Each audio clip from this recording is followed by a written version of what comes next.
Tiago capítulo 4, versículos 2 e 3. Eu vou ler na Nova Almeida atualizada. O texto diz assim: vocês cobiçam e nada têm, matam e sentem inveja, mas nada podem obter. Vivem a lutar e a fazer guerras.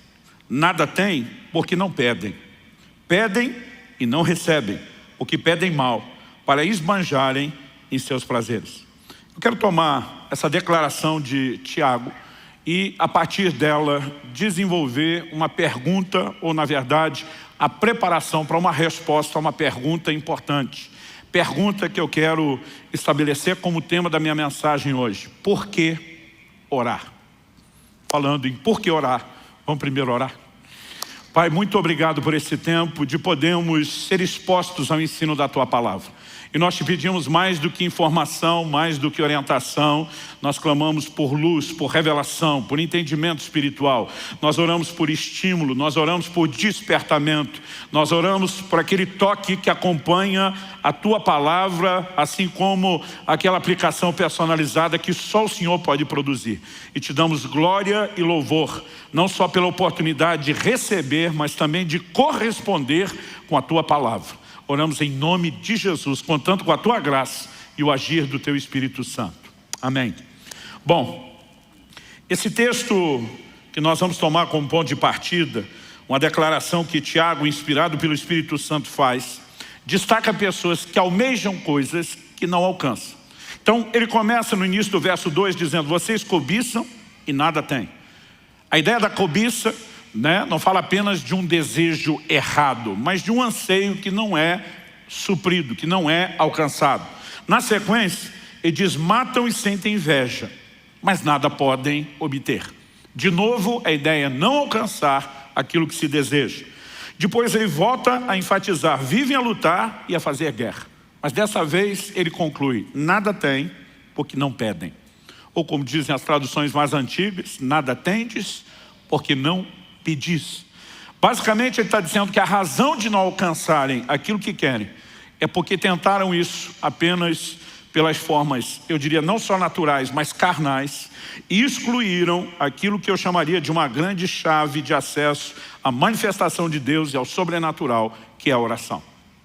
Em primeiro lugar, ele fala de pessoas que não experimentam a intervenção divina porque não oram. Mas depois ele fala de um grupo que até ora, mas não recebe de Deus, porque apesar de pedir, que é a coisa certa para se receber de Deus, orar, eles fazem a coisa certa do jeito errado e não conseguem resultados. Ou seja, tanto por um motivo não orar, como por outro orar de forma errada, eles acabam não acessando a intervenção divina. Eu tive o privilégio de nascer e crescer num lar cristão, então desde que eu me entendo por gente, eu ouço sobre oração.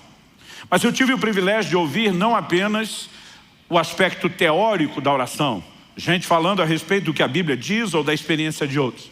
Eu tive o privilégio de ver a oração funcionando dentro de casa enquanto eu era criado.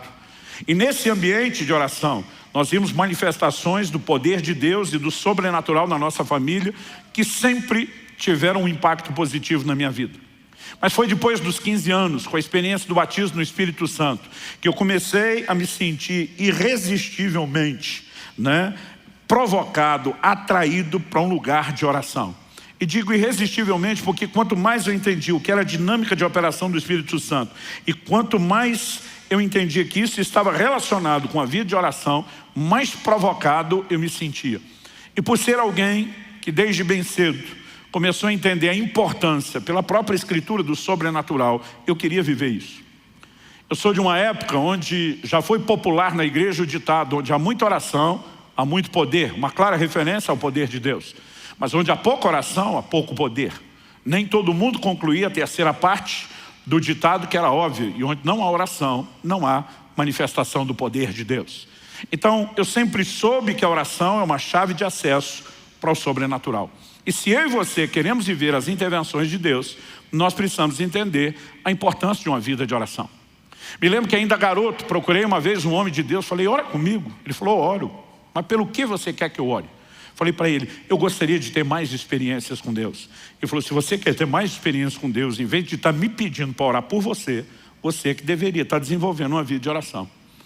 Porque diz, é lá na sua vida de oração que você vai ter as experiências que você está querendo alcançar comigo orando por você. Eu fiquei um pouco ofendido, achei ele rude e mal disposto, né? Sem vontade de abençoar os outros, mas de alguma forma eu percebi, não completamente naquele momento, que aquele conselho estava carregado de toda a verdade que eu precisava. Se havia um lugar onde o sobrenatural seria acessado, era na minha vida de oração, e não apenas pedindo oração para os outros. Quando você lê o livro de Atos, a maior parte das experiências extraordinárias narradas tem um pano de fundo em comum, que é uma vida de oração. No dia de Pentecostes, o que é que aquele povo estava fazendo no cenáculo? Atos 1,14 diz que eles perseveravam unânimes em oração. Então a experiência da visitação do Espírito Santo em Atos 2 foi gerada naquele ambiente de oração. Em Atos capítulo 3 nós temos um milagre de um paralítico sendo levantado na porta formosa do templo. A Bíblia diz que Pedro e João iam como de costume à hora da oração. Naquele desenvolvimento de uma vida de oração, eles começam a ver sinais e prodígios. Em Atos no capítulo 4, a Bíblia fala dos discípulos novamente sendo cheios do Espírito Santo. Mas não só eles, a Bíblia diz o lugar onde estavam reunidos tremeu. Você consegue imaginar uma reunião dessa? Onde o prédio, o ambiente que nós estamos todo é chacoalhado com o poder de Deus. E a Bíblia diz que todos foram cheios do Espírito Santo. E você vai seguindo a narrativa bíblica. Um anjo de Deus aparece para Cornélio, Atos 10. O que Cornélio estava fazendo? Orando. O apóstolo Pedro tem uma visão no telhado, em paralelo ao que está acontecendo com Cornélio. O que é que Pedro estava fazendo em cima do telhado, enquanto preparava a comida? A Bíblia diz que Pedro subiu, né, ao eirado para orar. Quando você olha a visão que Ananias tem, e o Senhor aparece a ele, tem um contexto, não só Ananias, mas Paulo especificamente, está 3 dias trancado, sem comer nem beber, orando, né? E o Senhor se manifesta a Ananias dizendo, vai lá, impõe suas mãos sobre Paulo, e nós vemos a experiência sendo provocada. O Senhor Jesus aparece para Paulo no templo. O que é que Paulo estava fazendo lá no templo? Piquenique? Não, estava orando. E você percebe que a oração é de fato uma porta para o sobrenatural, não apenas para experiências, mas também para vivermos, além das respostas às orações, um nível maior da manifestação do reino de Deus nessa terra. Mas a pergunta em cima da qual nós queremos trabalhar é por que orar? Por que a oração acaba se tornando essa porta de entrada para a manifestação do sobrenatural? E eu quero, antes de tentar trabalhar o conceito correto, eu quero trabalhar 2 questionamentos que eu particularmente me fiz muitas vezes e já vi muita gente, né, fazer o mesmo tipo de indagação e pergunta. Em primeiro lugar, eu quero trabalhar a ideia de que a oração não é meramente informativa. Ela não tem o propósito de comunicar a Deus uma necessidade. O Deus onisciente, que conhece tudo, o Deus presciente, que conhece as coisas antes de acontecerem, não precisa ser informado sobre um problema.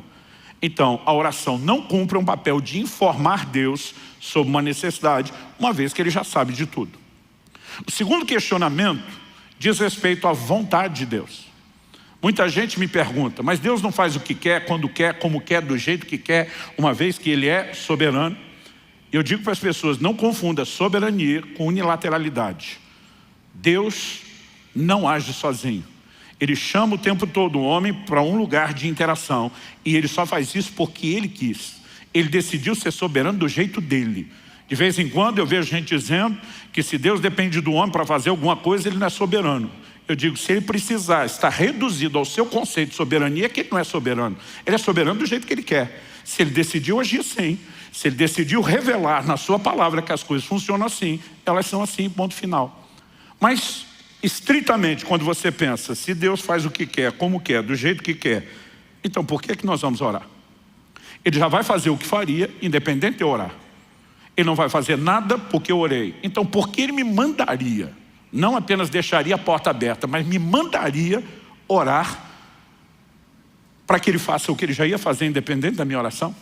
Se nós não entendemos essas questões, provavelmente a nossa vida de oração não vai ser provocada ao nível de resposta que eu e você precisamos que ela seja. Então, há algumas verdades nas quais eu quero trabalhar, e eu vou mexer primeiro nesses 2 conceitos, para só depois responder por que orar. Então, uma das coisas que eu e você precisamos levar em consideração é que o reino de Deus, como um todo, suas verdades, seus princípios, não deveriam sofrer o que muitas vezes nós fazemos, que é uma leitura emocional. Um dia eu perguntei para alguém, por que é que você ora a Deus? Ela falou, eu oro a Deus porque Deus pode fazer qualquer coisa. Eu falei, mas o fato dele poder não significa que ele vai fazer. Uma pessoa rica pode dar muito dinheiro para uma pessoa pobre, em necessidade. Mas o fato de que ele pode não significa que ele vá fazer, a menos que ele queira. Eu falei, então apenas acreditar que Deus pode não leva a mim e a você, provavelmente, a nenhum lugar prático, a menos que a gente entenda que Ele queira. Então a oração, ela precisa nos levar além do entendimento de que Deus pode agir. Nós precisamos compreender que o Deus que nos mandou orar tem prazer em responder orações e decidiu usar essa forma para que Ele pudesse se mover e realizar coisas extraordinárias na terra. Quando eu e você entendemos por que orar, nós vamos entender que Deus nos chamou a esse lugar de oração, porque nossas orações são parte fundamental do processo para que o sobrenatural se manifeste na terra. E aí nós começamos a entender que o Deus que nos chamou a orar não apenas pode, mas Ele quer responder, e isso já faz toda a diferença. Mas vamos, em parte, vamos construir isso, com uma coisa de cada vez. Eu disse antes que muitas vezes a nossa leitura é emocional. Outro dia eu falei para alguém, por que você está orando por algo? Ela falou, não, porque Deus sabe que eu preciso. Eu falei, mas se Ele já sabe, por que você está falando para Ele? Eu vi que a pessoa ficou quieta, ela falou, não pensei nisso antes. Ela falou, mas Ele me ama. Eu falei, mas Ele te ama antes de você orar. E se Ele não fez nada antes de você orar, por que você acha que Ele vai fazer depois? Mas eu estava tentando ajudar essa pessoa a pensar um pouquinho mais e sair fora só daquela esfera emocional. E eu tive que parar a conversa, porque em vez de ajudar a fé dela a crescer, eu vi que eu estava levando essa pessoa para o lugar de incredulidade. Eu falei, não estou falando dessas coisas como se eu não acreditasse. Eu acredito, eu tenho vivenciado isso. Só quero te ajudar a entender a mecânica, a dinâmica que está por trás da vida de oração. Então, algumas coisas que eu e você precisamos entender é que o reino de Deus, em tudo, na sua expressão, é baseado, é constituído de leis que o próprio Deus estabeleceu. Tratam-se de leis espirituais. Essas leis regem, assim como Deus criou leis físicas que regem a natureza. A lei da gravidade é uma delas. E mantém todas as coisas no seu devido funcionamento. O reino espiritual tem leis que o Criador estabeleceu.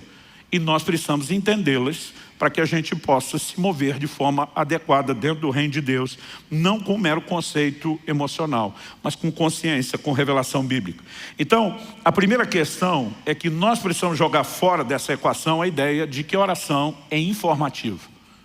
Eu lembro quando adolescente, vi um pastor pregando sobre oração e ele falou, você precisa argumentar com Deus a ponto de convencê-lo que você precisa de algo.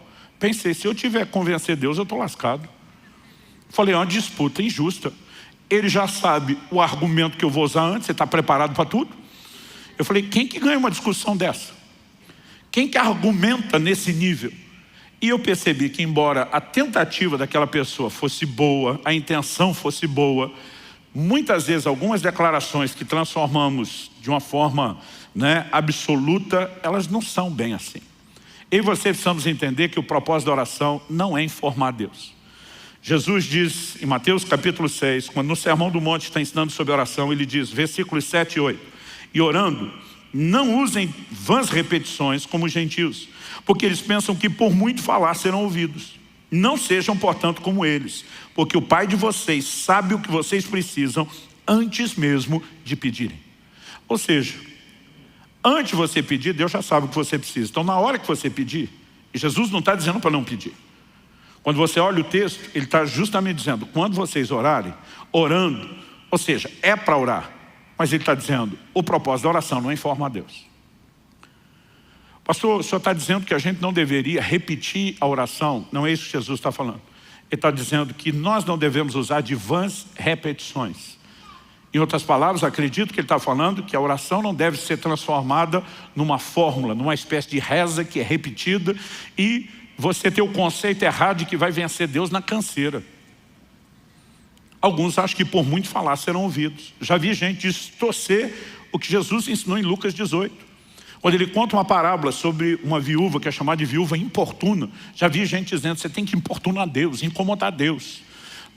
E eu olho e digo, não foi isso que Jesus ensinou. Jesus fala de uma viúva que importunou um juiz iníquo. Esse juiz não é a figura de Deus. Ele não reflete o caráter de Deus. Ele é um homem ímpio, sem valores. Ele não estava nem aí para fazer justiça para aquela mulher. Mas ele cedeu pela importunação, porque foi incomodado. O que Jesus está fazendo não é a comparação desse juiz com Deus, é um contraste. Assim como no outro momento, em Mateus 7, Jesus disse: se vocês são maus, sabem dar boas dádivas aos vossos filhos, quanto mais o Pai Celestial não dará coisas boas àqueles que pediram. Quando Jesus diz quanto mais, ele está dizendo: vocês são ruins, maus, já atende bem os filhos. Imagina Deus que é bom. Não é mera comparação, é um contraste, é um destaque. Ele está dizendo que Deus está em outro patamar.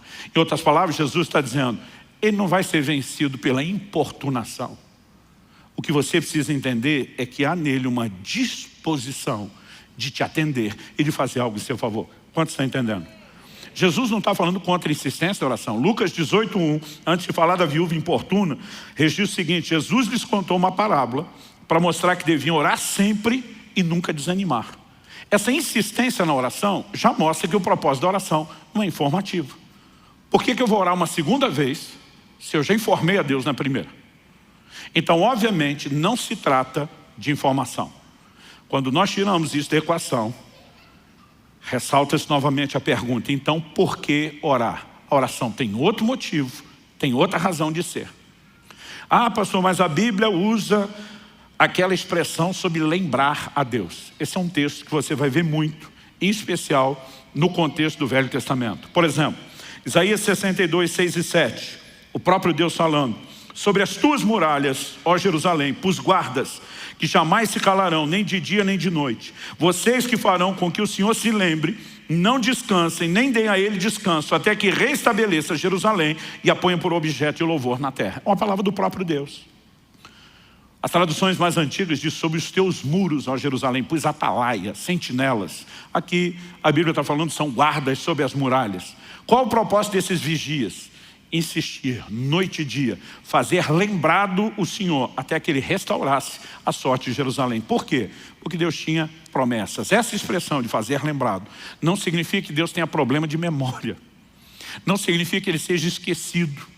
Não significa que ele seja distraído. Embora muitas vezes a Bíblia use o que na teologia nós chamamos de antropomorfismo. Essa palavra grande, complicada, fala de Deus usando figuras que o homem necessita a fim de poder entender aquilo que ele não tem um outro paralelo para entender. Então, quando a Bíblia diz que os olhos do Senhor passam sobre a terra, não significa que os olhos dele necessariamente sejam como os meus e os seus. Quando a Bíblia fala da mão do Senhor, não significa que necessariamente Deus tem uma forma física humana como a nossa ou como a que Jesus assumiu. Também não estou negando isso, mas não significa que seja necessariamente assim.